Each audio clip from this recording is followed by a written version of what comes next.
All right, welcome to week 3 of Duskmourn League. These are our feature matches. And for our first one here, we got 2 new players to our league. So looking forward to see what they have to offer. Aaron B is here joining me on commentary tonight. How is it going? Good. Thanks for having me. I'm excited to see what these players have got in store for us Yeah, tonight. so what's going on over in Jack's hand? We see a very scary start here from Nick, but perhaps Jack can keep up with it. What's he got there? He's got a couple of removal spells. He's got a Final Vengeance and an Extract a Confession from MKM. And he's got a Kunaros Hound of Aetherios, which is, Okay. I think that's a Theros card, Yeah. and a Fear of Being Hunted, All right. Well, I which he doesn't mean, currently have a second red source for, but yeah, we get just about the scariest start that you can get here, which is optimistic scavenger yeah. into grand entryway. This is the start that every player basically fears. Uh, it's Yeah. terrifying, and he just chump blocks here just to gain a couple life and not take too much damage. So left in hand here for Nick, we got 2 Glimmer Seekers and 3 lands. So of note, Nick here, he's on. I believe I saw his dread was 64, so he's got 64 cards in his deck. He's at 8 and 6, and Jack on the same amount of losses at 4 and 6, but not having won as many matches. He's on 58 cards, so he's just slightly below our normal 60, and Nick's just a little bit above. Again, these are new players, so always looking forward to see what they have to offer us. And Nick has like we've seen a very frightening start here to the game. Yeah, he looks like Jack's about to cast this Extract a Confession, which will get rid of one of the creatures, but doesn't currently have any way to add board presence, Yeah, and you said given his only two yeah, you said he had a his only two final non vengeance, which is not very good when you don't have anything in play. right. He So has that and the Fear of Being Hunted, which is double red, which he doesn't currently have a yeah, and I mean, if you're being second hunted, mountain. And is no good against this scavenger. So yeah, he's gonna manifest, put a counter on the scavenger, and then most assuredly he's gonna surveil and probably put a counter on the face down creature. I mean, this is like a draft game. This is like this. yeah, this is rough. And on top of its deck, he's scrying and he sees a Duskmourn's domination, but perhaps more importantly, another grand entryway. Oh boy. So this is, well, I mean, once you get to 5, 6 losses, your deck starts to really crystallize. Hopefully, is the hope. And we're seeing something very, very strong here from Nick. But he will have to trade off his face down, but he just gets to attack for 5 here. So he did not keep the grand entryway as the first card on top. He kept Duskmourn's domination just as a piece of interaction. But looks like he might be able to just wrap up the game next turn with this Duskmourn's domination, potentially. Ooh, that's a pretty solid Okay, draw there. Fear of Burning Alive. okay. Yeah. So he won't quite be able to hit him for 7, but he can hit him for 6 here. Because he can take the Duskmourn. He can take the Fear of Burning Alive with Duskmourn's domination. He could also just play the Grand Entryway and force a chump block. I mean, both options are very good for him. Right. So what else does he have aside from the Final Vengeance? Nothing. He has a plains. Yeah, he said, I'll go for this option. He said, well, I'll put a creature. I'll put a counter on this. Why not? Yeah. So now there's 2 So lethal two threats, lethal and attackers. Yeah. once he can destroy all creatures, looks like we're going into the next game. Okay. Well, this will let him survive one more turn if he Um, sacks the enchantment using the Final Vengeance. yeah, I mean, he And can jump put a again. counter on the 1/1, but even that doesn't matter too much. And then he can sack it. Yeah.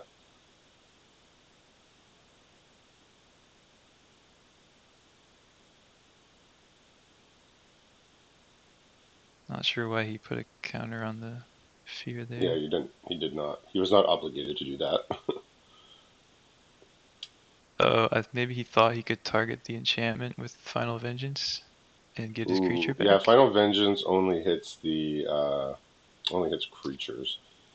Black does have an uncommon that can hit an enchantment, but not that one. Yeah, so a little bit of a slight misstep here. I mean, he was already on the verge of losing here, so I don't think that is going to be game deciding since Right. there's a grand entryway coming down here.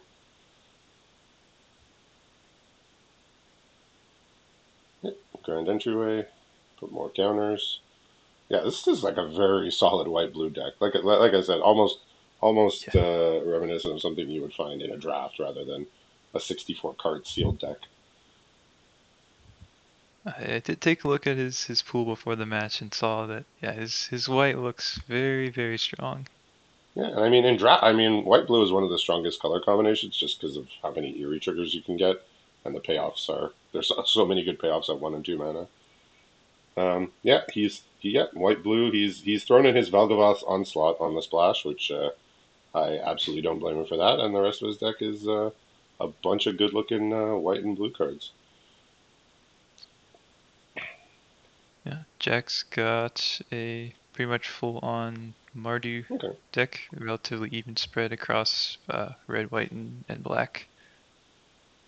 Right. What do we see him doing any sideboarding, or have you noticed any interesting He's cards? We did see the Hound. already readied up for the next match. Yeah, Yeah, I believe that he's got Hound two. does some kind of graveyard hate. I think it's you can't cast spells from graveyards and cards can't enter from graveyards. I think that rare Orzov Hound. Yeah, I think so. He's also got two copies of Unstoppable Slasher, which I saw, and Ooh, okay. Yeah, that is one way to he's got steal a it. War Leader's Call from MKM. Well, that's a The good one too. Yeah. Saw some good ones here for Nick. I mean, I saw 3 copies of Sheltered by Ghosts, which is again just ooh, like the starts that his deck can have are absolutely terrifying, as we saw. I yeah, think he's I mean he's very very high on the 1 and 2 drops. He has lots and lots of cheap plays. So I guess Jack did not like what he saw here. he had no lands in his first 7. I would not like that either. Yeah. And I did see one of those cards was a Ghostly Dancers though, so okay, he's yeah. got that in his deck as well. So what's he working with on this mulligan here? He's got Extracted Confession, Unstoppable Slasher, Fanatic of the Harrowing, Glassworks, Shattered Yard, and a Friendly Ghost. All right, so Notably does not have a third land, so he's going to be hoping to find that to unlock yeah, so some of the Nick's other cards. deciding which 2 drop to deploy here, whether it's the acrobatic cheerleader or the piranha fly. He has a stay hidden, stay silent in hand, jump scare, glimmer burst. He has a land, a Toby that he just drew, and he also has a restricted office, which is that room that can destroy all 3 power or more creatures. So I did not hit a third land. and and Nick gets his 4th land here, which means he can cast his glimmer burst, and he can just pass the turn over. This is not looking great. He did draw the Kunaros, which is probably going to come down here. Yeah, I could see Nick just casting stay hidden, stay silent on that, just to It's either that get or out the of commission. Glassworks to kill the Toby, I assume? Or he Well, could probably kill just the. probably just the beast. I If he mean, does kill the 1/1, it couldn't attack unless or for at least one more turn, unless he yeah. has a haster. But Unfortunately, he does have the jump scare oh, here. So he was planning on casting Glimmer Burst, but he gets to do this instead. And I think he's pretty okay with it because his opponent's now at 10. And he's just deciding if he wants to play a Grand Entryway and Piranha Fly or if he wants to just Glimmer Burst. And playing 2 creatures just has to be probably better than Glimmer Bursting.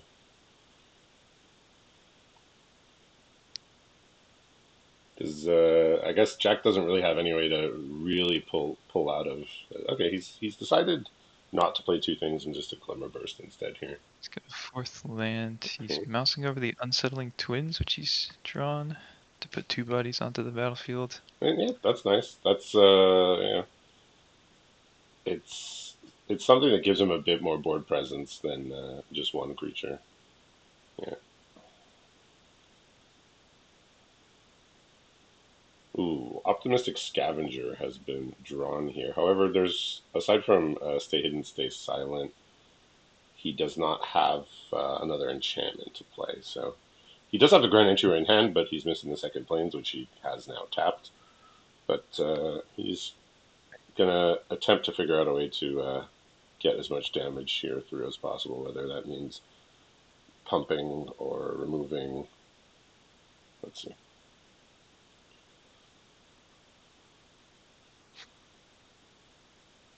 Yeah, if he had two untapped white sources, I think it would be a pretty clear like play Optimistic Scavenger and then play the Grand Entryway or the Rotunda and Right.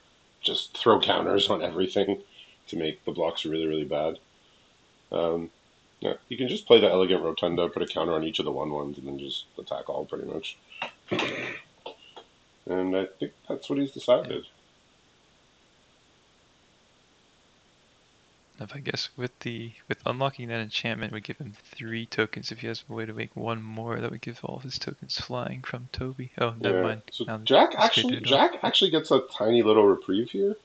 So because everything but the 4/4 is got traded off, he's not getting attacked next turn. So Right. he at least has a bit of a reprieve here to maybe recover and get a couple things into play. Yeah. So here's that menace. I think it's menace, lifelink, vigilance. Yeah.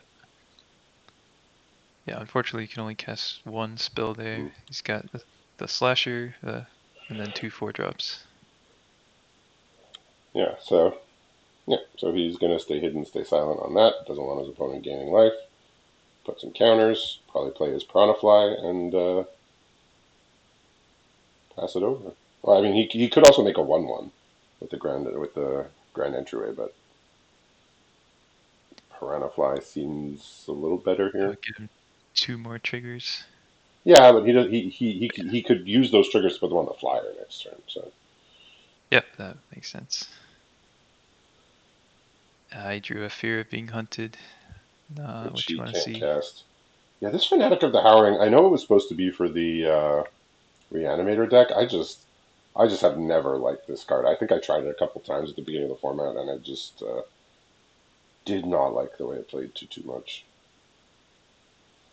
Yeah, I think I maybe ran like one of them in some kind of like Rakdos because you can sack it maybe, but I haven't been too impressed either. Yeah, the thing I don't like with that is that if it's the last card in your hand, you don't get to draw a card. So if you're like waiting Right. to like nab the last card in your opponent's hand, but you also have played out your cards, it's not great. And I think the Reanimator deck wants to be if they have that the Orzhov uncommon, like they want to be reanimating on turn 4, not casting that. But either way, Right. things are going south. Unfortunately, looks like for Jack here with all these triggers and a flying creature and now a 4/4 as well coming in. Yeah, he did draw a Trapped in the Screen, but it's Yeah, gonna be a but little it is too lethal too little here. too late. Two counters on the Piranha and yeah, Oh we yeah. see this very scary looking white blue deck with one green card pulling it through for Nick here in our first feature match. So stick around. We'll be playing Valgavoth in a few moments. So make sure to check that out.